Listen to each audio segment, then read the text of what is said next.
पहले सर अगर बता सकें कि ये मुसव्विदा जो कि फाइनल हो गया है, जिसका अब सिर्फ इजरा बाकी है टेक्निकलिटी से गुजरने के बाद, सिग्नेचर वगैरह के बाद, क्या है इसके मुसव्विदे की हाईलाइट्स, क्या है, क्या आ रहा है नया ऑर्डिनेंस? मैं 2 लाइनें उससे पहले अर्ज कर देता हूँ पर्सपेक्टिव के तौर पे। ये 1999 में ऑर्डिनेंस बना। इस दौरान 2 इंटरम प्राइम मिनिस्टर और 6 यानी नवाज दौर में 2 वजीर आजम, 2 मुशर्रफ दौर में वजीर आजम और 2 पीवीपी के दौर के वजीर आजम, 8 वज़राए आजम गुजरे, लेकिन इस मुसवदे को कभी किसी ने तरमीम के लिए या रिफॉर्म के लिए हाथ नहीं लगाया। सही है। इमरान खान की हुकूमत आने के बाद ये दूसरी बार है कि हम आइन इसमें जो ऑर्डिनेंस है इसके अंदर हम तरमीम ला रहे हैं। हाँ। पहली दफा जो गया वो कौमी असेंबली से हमने पास कराया, सेनेट में हमारी अक्सरियत नहीं थी। आइन कहता है 90 दिन में फैसला करो, फैसला नहीं किया गया, वो जो मुसवदा था मर गया। सही है। अब इसके 5 बड़े हाईलाइट्स हैं। जी, सबसे पहले तो ये है कि पहले जो मुल्जिम है उनको कत्ल समेत, दहशतगर्दी, वहशतगरी, सारे जराइम समेत जमानत का इख्तियार है कि अदालत सुनेगी, लोअर कोर्ट जिसको ट्रायल कोर्ट कहते हैं। लेकिन नैब में ये इख्तियार नहीं था, वो इख्तियार हम दे रहे हैं। दूसरा जो तरमीम है वो ये कि जिन लोगों के मामला टैक्स एविजन के साथ हैं उनको नैब हरासा नहीं कर सकती, उनको एफबीआर, उनके लिए कानून में लिखा हुआ है कि एफबीआर उसको डील करेगा। फाइनेंस एक्ट आता है उसमें लिखा होता है कि एफबीआर उसको डील करेगा। ये दूसरी तरमीम है। तीसरी जो बड़ा रिफॉर्म, बल्कि इनके लिए लफ्ज इस्तेमाल करना चाहिए, जो तीसरी रिफॉर्म है वो ये है कि प्रोसिक्यूशन पे एतराजात उठते थे बहुत बड़े पैमाने पर, कभी अदालतें भी उठाती थी, उनको डील करने के लिए इसमें रिफॉर्म की गई है। चौथा ये है कि जो एक दफा चेयरमैन नहीं रहा, इस जो मौजूदा इनकमेंट चेयरमैन है इसका अरसा खत्म हो रहा है 15 तारीख को, 15 अक्टूबर को। सही है। तो इसलिए 16 को क्या होगा फिर, इस चीज को केटर करने के लिए कानून में कुछ नहीं मौजूद था। तो हमने जब तक फैसला नहीं होता leader of the opposition, leader of the house के दरमियान, उस वक्त तक जो इंटेग्रम पीरियड है, जो इनकमेंट यानी बैठा हुआ चेयरमैन होगा वो कंटिन्यू कर सकता है। ये चौथा। और पांचवी जो बहुत इंपॉर्टेंट बात है वो ये है कि हमने सुप्रीम कोर्ट के जज को हटाने के लिए जो तरीकाकार इस्तेमाल होता है, उस तरीकाकार के मुताबिक अगर कोई मिसकॉन्डक्ट होता है तो उसके ऊपर कार्रवाई वो सदर रेफरेंस भेजती है, वो कर सकते हैं। और उसके साथ ही फिर ये है कि हमने जो तकरीबन 2 दर्जन के करीब मुख्तलिफ तरामीम है। सही है। और ये जिसका आप कल आपने दुरुस्त का इंशाल्लाह सामने आ जाएगा। अच्छा, ये आपने सर बड़ा जबरदस्त, आपने 5 सेलिएंट फीचर्स, हाईलाइट्स बता दिए आपने बड़े ज़बरदस्त तरीके से। अगर मैं इसी में से एक में पूछ सकूं कि आपने कहा कि जब तक तय नहीं हो जाता कि नया चेयरमैन नैब कौन होगा, इससे पहले आइन या जो भी मुताल्लिका ऑर्डिनेंस है वो खामोश था, हमने तय कर दिया कि तब तक करंट चेयरमैन ही कंटिन्यू कर सकेगा। लेकिन इसका कोई टाइम पीरियड तय हो सका है कि भाई it can be as long as 90 days या इतना या कुछ भी? मसला ये कि 2 साल तक इत्तेफाक नहीं हो सका तो 2 साल तक वही चेयरमैन कंटिन्यू करेगा? नहीं, कभी भी ऐसा नहीं हुआ। बाकी जिस तरह की लेजिस्लेशन है ना, मिसाल के तौर पे जो इलेक्शन एक्ट 2017 है उसमें भी मुशावरत है इन दोनों ओहदों के दरमियान, जो लीडर ऑफ द अपोजिशन और प्राइम मिनिस्टर यानी चीफ एग्जीक्यूटिव और लीडर ऑफ द हाउस के दरमियान। लेकिन वहां जब इस तरह की सूरत हाल पैदा होती है तो उसको केटर करने के लिए एक लॉ में लिखी हुई एक कमेटी है पार्लियामेंट्री। हमने अब पार्लियामेंट्री कमेटी इस कानून में भी डाल दिया, आपके सवाल का जवाब दिया। वो ज्वाइंट पार्लियामेंट्री कमेटी होगी जो बैठ के फैसला करेगी, तो वो 2 साल तो नहीं बैठेगी रहेगी कमेटी। और उस पार्लियामेंट्री कमेटी की कॉम्पोजिशन क्या होगी सर? उसमें ऑपोजिशन और गवर्नमेंट के लोग होंगे। मसावी भी हो सकते हैं, लेकिन एक फर्क ये पड़ता है कि कौमी असेंबली में तो मालूम तौर पे तकरीबन 5 से लेकर 7 तक जमातें होती हैं जो इक्तदार में कुछ बैठती हैं, कुछ ऑपोजिशन में बैठती हैं। लेकिन सेनेट ऑफ पाकिस्तान में छोटी जमातें आ जाती हैं सूबों से इख्तियार लेके, लेकिन वो पार्टी हेड होते हैं, पार्लिमानी लीडर होते हैं, तो इसलिए वहाँ कॉम्पोजिशन में थोड़ा फर्क भी पड़ सकता है। ठीक है। अच्छा, या आपने ठीक है कहा कि जनाब ऐसा तो नहीं कि 2 सालों तक फिर मुशावरत ही चलती रहेगी, लेकिन बहरहाल इसका कोई टाइम फ्रेम तय नहीं। आप कह रहे हैं कि ये दे अंडरस्टूड है कि एक मामूल से ज़्यादा वक्त इसमें नहीं लगेगा, लेकिन इसमें टाइम बार इसको करना डजंट मेक सेंस, यही आप कह रहे हैं सर? जी हाँ। बाकी जगह भी ऐसा है जहाँ वहाँ बैठ जाती हैं कमेटीज और फैसले हो जाते हैं। ठीक है, यानी इसका मतलब है कि ये जो अबहाम था या जो अफवाह थी कि जनाब हुकूमत बजिद है कि अपोजिशन लीडर से मुशावरत नहीं करेंगे या अपोजिशन लीडर से मुशावरत नहीं करेंगे बावजूद, कम से कम वो पॉलिटिकल आर्गुमेंट हो, एथिकल आर्गुमेंट हो, वो अलग। अभी तुम खाली पेपर की बात करें, आइन और कानून की। तो आपने इस ऑर्डिनेंस की हद तक ऐसी कोई चीज़ तब्दील नहीं की है। चेयरमैन नैब के अपॉइंटमेंट का तरीकाकार बिल्कुल वही है जो था। Is that correct sir? जी हाँ, सिवाय जो कमेटी के मैंने आपको बात बताई, और दूसरा जो कंटिन्यूटी होगी इनकम्बेंट चेयरमैन के ओहदे की, वो तो ठीक है जी। आपने बहुत अच्छा सवाल किया है। इसका एक पहलू कानूनी है। कानून वही है जो पहले था, उसमें तब्दीली कोई नहीं लाएगी, इसलिए ये अफवाहें अब तोड़ जानी चाहिए जो पहले फैलाई गई थी।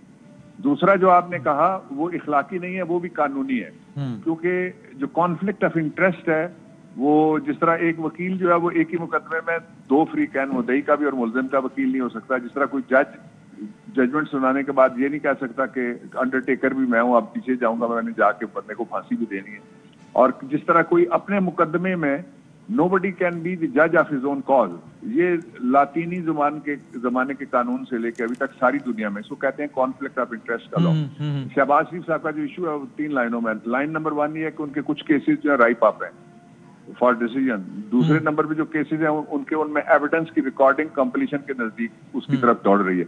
तीसरे नंबर के उनके खिलाफ इंक्वायरीज हैं, इन्वेस्टिगेशन हैं, प्रोब्स हैं। तो वो किस तरह से चुनेंगे? और एक अमली बात ही है, सॉरी आखिरी लाइन में बोल देता हूँ, अमली बात यह है कि इनके भाई ने लगाया है जस्टिस जावेद इकबाल को, हमने तो नहीं लगाया। नहीं तो सर, तो इन बुनियादों पर जो आपने अभी बताई, क्या कायदे ऐवान जो कि वज़ीर-ए-आज़म पाकिस्तान है वो शहबाज शरीफ से मुशावरत नहीं करेंगे या करेंगे? देखिए मुमकिन नहीं है ना, कॉन्फ्लिक्ट ऑफ नहीं इंटरेस्ट हो गया है, कॉन्फ्लिक्ट ऑफ इंटरेस्ट है। हम क्या तवक्को हमें करनी चाहिए और कौम को करनी चाहिए? जिस तरह शहबाज शरीफ साहब ने हमसे जिद करके ली कि मुझे पब्लिक अकाउंट्स कमेटी का चेयरमैन बनाओ, लेकिन जो सिंध की गवर्नमेंट है उसने हलीम आदिल शेख को अभी तक पब्लिक अकाउंट्स कमेटी नहीं दी, और फिर इन्होंने कमेटी छोड़ दी। कमेटी छोड़ने से अगर जमहूरियत को कोई खतरा दरपेश नहीं है तो अपोजिशन लीडर का इनको एक कानूनी और इखलाकी पार्लिमानी आदाब का और इखलाक का मुजाहरा करना चाहिए। ये छोड़ दें मुशावरत। तो सर अगेन अब इसको मेरा आईनी पैरा में डिस्कस कर लेते हैं। एक तो ये क्लियर हो गया कि आप कह रहे हैं कि शहबाज शरीफ की जगह कोई और होगा जिस पर नैब के केस ना हो तो मुशावरत करेंगे, वरना नहीं करेंगे for the reason you just mention. अब अगर फर्ज कर लेते हैं कि शहबाज शरीफ साहब कंटिन्यू करते हैं, तो फिर जो वजीर आजम साहब उनसे मुशावरत नहीं करेंगे, जो कि आपकी बात से जाहिर हो रहा है, तो उसके नतीजे में जो डेडलॉक होगा उसका फिर क्या करेंगे? फिर नेक्स्ट स्टेप क्या होगा? यानी 15 तारीख गुजर गई और 16 तारीख आ गई और शहबाज साहब है अपोजिशन लीडर और प्राइम मिनिस्टर साहब इन रीजंस की वजह से उनसे मुशावरत नहीं कर रहे, तो फिर what next then? Yes, good question. उसको हमने केटर कर लिया है। वो पार्लिमानी कमेटी बन जाएगी जो स्पीकर साहब बनाएंगे और उसमें मशवरा शामिल होगा। चेयरमैन सेनेट का कुछ नाम नीचे से आएंगे, कुछ अपर हाउस से आएंगे, वो पार्लिमानी कमेटी बैठ जाएगी, डेडलॉक नहीं होगा। और पार्लिमानी कमेटी में यानी दोनों ऐवान के लोग होंगे, अपर और लोअर हाउस के दोनों के? जी दोनों के होंगे, इसलिए कि वो हाउस ऑफ फेडरेशन है, वहाँ कंपोजिशन और तरह की होती है। यहाँ 4-5 बड़ी पार्टियां होती हैं और 2 ग्रुप होते हैं। और आपने उसकी ऑपोजिशन एक्ट ट्रेजरी, आपने सेनेट की साख के हवाले से बताया छोटी जमातों का, वो ठीक है, लेकिन ओवरऑल प्रिंसिपली उसमें तकरीबन मसावी रिप्रेजेंटेशन होगी, ये कहना ठीक है? जी हाँ, ओवरऑल हो सकती है, लेकिन जो सेनेट की कुछ पार्टियां तो मान जाती हैं ऑपोजिशन की बात, जो हमारे साथ है वो हमारी बात मान जाएंगी, लेकिन कुछ पार्टियां इंडिपेंडेंट है। सेनेट में इस वक्त जो वसीम बदामी साहब सूरत हाल है वो वहाँ 3 ऑपोजिशन है। एक ऑपोजिशन है जिसको यूसुफ रजा गिलानी साहब वो ऑफिशियली ऑपोजिशन लीडर है, दूसरी जो है आजम नजीर तारड़ साहब नून लीग की तरफ से है, और तीसरा जो है कुछ इंडिपेंडेंट लोग हैं जो दोनों को नहीं मानते, वो भी ऑपोजिशन में जाके बैठते हैं। सही। अच्छा, और सर क्या मैं ठीक कह रहा हूं कि अगर ये पार्लिमानी कमेटी भी किसी नतीजे तक नहीं पहुंचती तो क्या इसी ऑर्डिनेंस या आइन के मुताबिक ये मामला फिर अदालत में जाएगा, ऐसा है? पहली क्लैरिटी ये है कि ये नून लीग के कुछ दोस्तों ने ये कहा है कि आइन में तरमीम की जरूरत है। आइन में तरमीम की जरूरत नहीं है, ये सबऑर्डिनेट लेजिस्लेशन है। ऑर्डिनेंस और एक्ट जितने भी होते हैं वो उनके लिए तरमीम उनमें की जाती है, आइन में तरमीम की जरूरत नहीं होती। दूसरा ये है कि पार्लिमानी कमेटी ने ही फैसला करना है और वो जो फैसला करेंगे वो वक्त पे करेंगे। ये मैं प्रिज्यूम नहीं कर सकता कि वो बैठेंगे और फैसला ही नहीं करेंगे। किसी एक नाम पे करेंगे, 2 नामों पे करेंगे, 6 नाम होंगे, 8 नाम होंगे, ज्यादा से ज्यादा नाम हो सकते हैं, लेकिन किसी एक पे तो आना है ना उन्होंने। अच्छा, तो यानी तो हम ऐसी किसी पॉसिबिलिटी कोई तहरीर नहीं है कि अगर ये पार्लिमानी कमेटी किसी नतीजे पर नहीं पहुंची तो फिर क्या होगा, क्योंकि वो पहुंच ही जाएगी, आप कह रहे हैं? मैं इसलिए कह रहा हूँ कि पार्लिमानी कमेटियां जितनी भी बनती हैं उनमें रूल्स में ये लिखा हुआ है, जो पार्लियामेंट के दोनों ऐवानों के रूल्स हैं, कि उसमें ऑड नंबर रखा जाता है। यानी एक तरफ मैं हूं, एक तरफ आप हैं, हम दोनों 3-3 है फर्ज कर लें, तो एक जो प्रिजाइड करने वाला होता है, अगर ये बराबर हो जाए तो फिर वो कास्टिंग वोट पोल करता है। जी हाँ, बिल्कुल सही। तो फिर बाबर अमान साहब, इस सारे आर्ग्यूमेंट जो भी आपने रखा है सारा कुछ, इसकी बुनियाद पर यानी ये अखज़ करना ठीक है कि रफली, मैं आपसे ये नहीं कह रहा कि आप कोई डेट दें, ऐसा नहीं, लेकिन रफली स्पीकिंग समझ में अगले कह लीजिए 2 महीना 3 महीना में एक नया चेयरमैन नैब होगा, हम कह सकते हैं? एक रीजनेबल टाइम है नया चेयरमैन उसको आना, और दूसरा ये है कि जब चेयरमैन का इंतखाब हो तो जो बैठे हुए लोग हैं वो भी अप्लाई कर सकते हैं, उनको भी कंसिडर किया जा सकता है, कोई नाम दे सकता है, कोई साइड उनका नाम भी दे सकती है। हाँ वो खुद भी कोई भी उम्मीदवार खुद भी कह सकता है कि जी ये मेरा नाम है, आप कंसिडर करें। किसी कोई गवर्नमेंट को कह सकता है, कोई दूसरी तरफ कह सकता है। वैसे मैं ये बताऊं कि और उम्मीदवार एक से ज्यादा उम्मीदवार डिस्कस तो हुए हैं, सारी जगह ही हो रहे हैं। यानी अच्छा, यानी एक मासूमाना सवाल ये है कि फर्ज कर लीजिए अगर जावेद इकबाल साहब, यानी ये भी मुमकिन है कि जावेद इकबाल साहब ही अगले चेयरमैन नैब हों, और टेक्निकली ये कहा जाए कि भाई साहब ये तौसी नहीं है, एक चेयरमैन नैब जिसका नाम जावेद इकबाल था उसका टाइम पीरियड खत्म हो गया और नया चेयरमैन नैब, एक नए चेयरमैन नैब की जरूरत थी, उसका नाम जावेद इकबाल है, हमने दोबारा ये हो सकता है? नहीं, इस तरह ऑटोमेटिकली नहीं होगा। नहीं ऑटोमेटिकली नहीं, इस सारे प्रोसेस के बाद जो आपने बताया, इससे गुजरने के बाद ये हो सकता है? नहीं, अब आपका ये मासूमाना सवाल जो है, इससे नवाज शरीफ साहब और खुर्शीद शाह साहब दोनों खुश हो रहे हैं, इसलिए कि उनकी चॉइस है ये। नहीं तो आप इससे मुतमईन है सवाल से या मुस्तरब है सवाल है? आप अपना बताइए ना, उनके नुमाइंदे से पूछ लूंगा मैं उनका। हम हर हाल में मुतमईन रहते हैं अल्लाह की रजा से। और यानी जावेद इकबाल साहब ही दोबारा अगले चेयरमैन नैब, this is not a possibility sir, और इट इज अ पॉसिबिलिटी? नहीं, मैं पॉसिबिलिटीज नहीं बता सकता, मैं कानून बता सकता हूँ। तो कानूनन ये मुमकिन है जो मैंने कहा? कानूनन वो दोबारा कंसिडरेशन में उनका नाम भी आ सकता है और नए नाम भी हो सकते हैं, लेकिन ये कमेटी ने देखना है। सही। और गवर्नमेंट ने अब तक कुछ नाम रखे हैं अपने जहन में, उसमें से ये हैं जावेद इकबाल साहब, इस बारे में बता सकते हैं आप कुछ? ये थोड़ा सा मैं प्रीएम्प्ट कर लूंगा, सारी जो हम कर रहे हैं इसको कल के बाद इस पे बात कर लेते हैं। अब लेट द ऑर्डिनेंस कम। अच्छा ठीक है। और आखिरी बात है कि इस सब के बाद अगर गवर्नमेंट के पास, बहरहाल ऑपोजिशन के पास ये राइट तो है कि अगर उनको लगे कि ये सब कुछ आईन कानून के खिलाफ नहीं हो रहा तो अदालत चले जाएं, तो ये तो पॉसिबिलिटी है उनका, ये जरूर जाएं। लेकिन मैं एक बात, ये इसका जवाब देने से पहले मैं दो आपसे गुजारिशात करना चाहता हूँ कि इतने लंबे अरसे के बाद लॉ रिफॉर्म्स का काम शुरू हुआ है और हमने जो सबसे जिसको मुतनाज़ा लोग बनाते हैं और उस पर सवाल उठते हैं, उस कानून से हमने इसका आगाज किया है। ऑपोजिशन को चाहिए कि संजीदगी का मुजाहरा करके गवर्नमेंट के साथ बैठे, इंगेज करे और अपनी तजावीज़ वो दे। अगर हमें नहीं देना चाहते, कमेटी में नहीं देना चाहते, पार्लियामेंट में नहीं देना चाहते, तो वो ARY को दे दें, वसीम बादामी साहब को दे दें, हम वो भी देखने के लिए तैयार हैं। एक बात। दूसरा ये है कि ये वो काम है जो कोई नहीं कर सका, इसलिए इस काम की आपसे मैं तौसीफ की तवक्को रखता हूँ, इसलिए कि Supreme Court of Pakistan number of judgments, Islamabad High Court 2 judgment, Peshawar High Court, Lahore High Court, Karachi High Court ने 12 कहा कि तरामीम की जाएं। आज जब तक हम तरामीम लेके आए हैं तो आपकी तरफ से एक शाबाश तो मासूमाना बनती है कि नहीं बनती? फिर मैं आपके सवाल का जवाब देता हूं। सर मैं जिस मनसब पे बैठा हूं, मैं जरा ये नहीं कह रहा था कि शाबाश है क्या, लेकिन सर ये बता दें मुझे कि यानी नहीं, आप तौसीफ का लफ्ज इस्तेमाल कर देना, उर्दू वाले हैं। रिफॉर्म्स बतौर मजमूई, हाँ ये रिफॉर्म्स का मामला है, बहरहाल ये है, ये लायक तारीफ और लायक काबिल तौसीफ वाला है, लेकिन हाँ उसमें ये जी अब आपका सवाल please repeat it once again. नहीं वो ये कि चले कंक्लूजन में मैं इस सवाल पे आया हूँ कि अगर ये 15 तारीख को गुजर जाता है, उसके बाद ये 16 तारीख आ जाती है जब वज़ीर आज़म इस बिना पे मुशावरत नहीं करेंगे कि साहब शहबाज शरीफ साहब तो खुद अपोजिशन लीडर है, तो बस हम एक्सपेक्ट करें ना कि मामला महीनों नहीं बल्कि विद इन डेज ये पार्लियामेंट्री कमेटी में चला जाएगा और बस और फिर किसी नतीजे तक पहुंच जाएगा।